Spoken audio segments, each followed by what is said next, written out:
লিস্টারের সামনে গরু জবে আর জিয়াফতের কর্মসূচি পুলিশ ভণ্ডুল করে দিছে।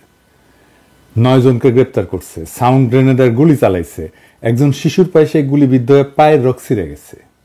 বেধড়ক পেটানো হয়েছে সকলকে, বিশেষ করে আয়োজক আবু মুস্তাফিজ শাপলুকে।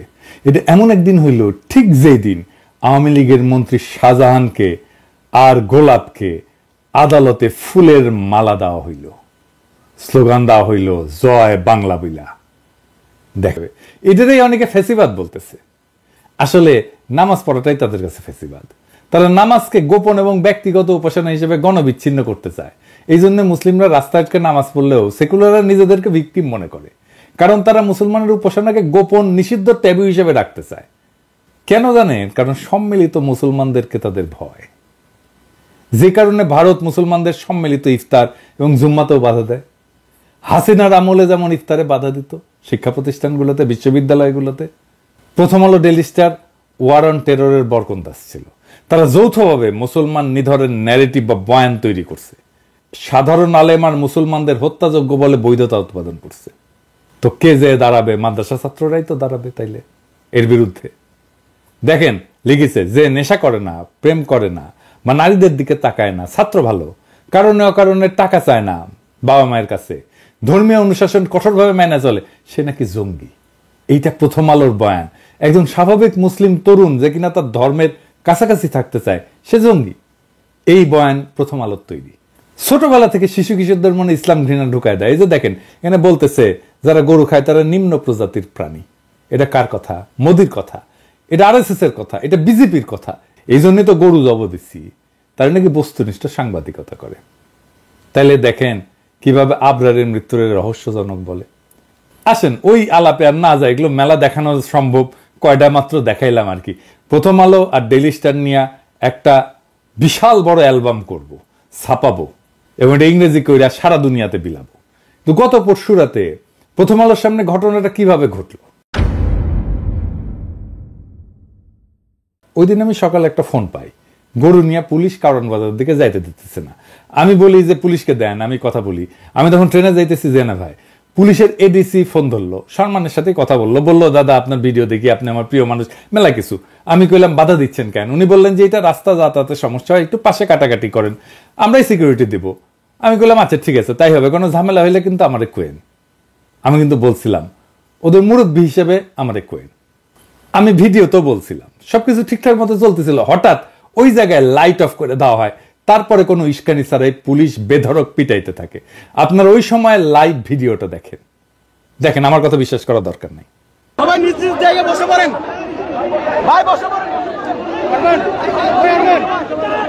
আপনাদেরকে আরেকটা বিষয় বলে রাখি যে এই জায়গাটি কিন্তু যথেষ্ট লাইটিং এই জায়গায় রয়েছে, কিন্তু আজকে মাগরিবের পরে কোনো একটা অদ্ভুত কারণে এই জায়গাতে আমরা লাইট দেখতে পাই নাই। এই মুহূর্তে যতটুকু লাইভ আপনারা দেখতে পাচ্ছেন পুরোটাই কিন্তু বিভিন্ন জনের মোবাইলের ফ্ল্যাশ জ্বালানোর কারণে যে আলোটা হচ্ছে সেই আলোটা আপনারা দেখতে পাচ্ছেন। এর বাইরে এখানে কিন্তু কোনো ধরনের আলো দেখছেন। পুরো কারণ বাজারে আমরা বিদ্যুৎ দেখতে পাচ্ছি, কিন্তু এই জায়গাতে কোনো একটা অদ্ভুত কারণে কিন্তু লাইট দেখা যাচ্ছে না।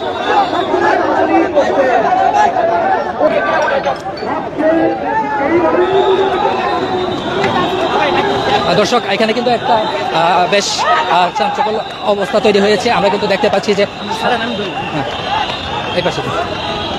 এখানে কিন্তু পুলিশ আক্রমণে গিয়েছে এবং তারা লাঠি চার্জ করছে, তারা আসলে ছত্রভঙ্গ করে দেওয়ার চেষ্টা করছে। এখানে সাধারণ জনতা যারা ছিল তারা কিন্তু এই মুহূর্তে সরে যাচ্ছে। কোনো এক অদ্ভুত কারণে কিন্তু হঠাৎ করে তারা লাঠি চার্জ শুরু করেছে। দর্শক আমরা এমবিএ টাইমসে লাইভে দেখাচ্ছি, আপনারা লাইভটি শেয়ার করে দিন। শুধু কি তাই, আমাদের একজনকে প্রথম আলোর অফিসের মধ্যে নিয়ে গিয়ে নির্মম ভাবে পিটাইছে। আমার কাছে শোনা দরকার নাই, ভুক্তভোগীর কাছেই শোনেন। আজকে আপনারা যারা যারা আমার লাইভ দেখেছেন হয়তো তারা বুঝেছেন, এই মুহূর্তে আমি একটা সেভ হাউসে আছি। আমি জানি না আজকে রাতটা আমি বাঁচবো কিনা। যদি বেঁচে থাকি তাহলে অবশ্যই আপনারা দেখবেন আমার শরীরের কন্ডিশন খুবই খারাপ। আর ওখানে প্রথম আলোতে যখন আমি বক্তৃতা শেষ করলাম, বক্তৃতা দেওয়ার পরে আমি ঢাকা বিশ্ববিদ্যালয়ের দিকে যাচ্ছিলাম। অলরেডি মেট্রোতে আমি চলে আসছিলাম। মেট্রোতে আসার পরে ওখানে 10 জন সেনাবাহিনীর লোক এবং গোয়েন্দা সংস্থার লোক এসে 10 জন আমাকে উঠাইনি, আমাকে বলতেছে যে আমাদের সাথে চলেন। এরপর আমাকে নিয়ে গেল, অনেক তর্ক বিতর্ক করার পরে ওরা আমাকে নিয়ে গেল ঢাকা শহরে 1 ঘন্টার মতো আমাকে এলোমেলো ঘুরাইছে, আমাকে মারান। আর এখানে বলতেছে যে আজকে ওখানে নিয়ে তোকে শুট করবো, ওইখানে নিয়ে তোকে হ্যান্ড করবো, ত্যান করবো। ও অনেকে বলতেছে যে আমার কাছে এক্সট্রা ম্যাগাজিন আছে, ওরে শেষ করে দিব। হচ্ছে ওদের বস ফোন দিছে, ফোন দেওয়ার পরে ঢাকা শহরে ঘোরার পরে আমাকে আবার ফতোয়া আনোয়ার অফিসে নিয়ে গেল। যখন ফতোয়া আনোয়ার অফিস থেকে লোকজন সরে গেছে, তখন ফতোয়া আনোয়ার অফিসে, ওখানে তারপরও কিছু লোক ছিল, সবাই দেখছে, ফতোয়া আনোয়ার অফিসে গ্রাউন্ড ফ্লোরে আমাকে নিয়ে গেল। নিয়ে যাওয়ার পরে সেম ভাই, ফতোয়া আনোয়ার গ্রাউন্ড ফ্লোর পার্কিং যেটা আছে, এটা সেম একদমই আয়নাঘরের মতো ভাই। আয়নাঘর যতটুকু শুনছি, আয়নাঘর থেকেও ভয়ঙ্কর। ওখানে নিয়ে যাওয়ার পরে 10 জন সেনাবাহিনী এবং গোয়েন্দা সংস্থার লোক আমাকে কুকুরের মতো পিটাইলো, কুকুরের মতো একদম ভাই, কুত্তার মতো আমাকে পিটাইছে, কুত্তার মতো। বলতেছে যে তুই এই সরকারের বিরুদ্ধে বলিস। আমি বললাম যে ভাই, এই সরকারকে আমি রক্ত দিয়ে বসাইছি, আমি কেন এই সরকারের বিরুদ্ধে বলবো? এবারে আমার ফেসবুক চেক করে দেখলো যে না, হ্যাঁ আমি প্রতিটি আন্দোলনের সাথে ছিলাম, প্রতিটি ক্ষণ মুহূর্তে আমি ছিলাম। এরপরে হচ্ছে আমাকে বলতেছে তাইলে তুই ঠিক আছে আন্দোলন করছিস, এখানে কেন আসছো? আমি বলছি যে আমি বৈষম্য বিরোধী ছাত্র আন্দোলনের সাথে যুক্ত, যার কারণে হচ্ছে বিভিন্ন ন্যায়সঙ্গত যুক্তিক দাবির সাথে আমি একমত পোষণ করার জন্য আসছি, এখানেও আমি একমত পোষণ করার জন্য আসছি। আমাকে একদম কুকুরের মতো পিটাইছে ভাই।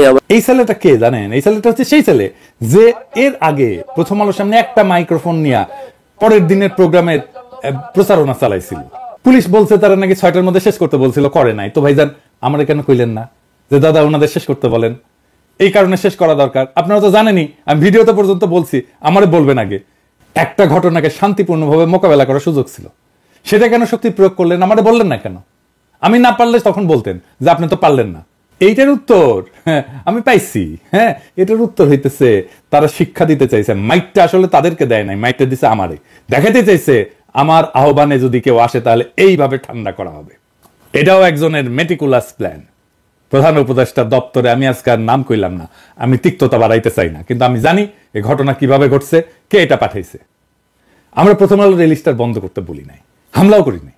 হামলার ঘটনা ঘটছে পুলিশি আক্রমণের পরে, এবং আমাদের একজনকে প্রথম আলো অফিসের ভেতরে নিয়ে পিটানোতে, এবং এর সাথে সাথে ডেইলি স্টারের সাংবাদিক আহমেদ কি জানো ইস্তেক, আমাদের ছেলেরা গুলি খেয়ে মাইরা যায়, সেটা নিয়ে উল্লাস করে ফেসবুকে পোস্ট দেয়। এইটা সাহেব দেখেন তো একটা কইরা সে দাবি করে ডেইলি স্টার প্রথম আলো থেকে উপদেষ্টারা আসে। দেখেন সে কিন্তু আবার লিগ মুজিব নিয়ে বিশাল স্ট্যাটাস দেয়।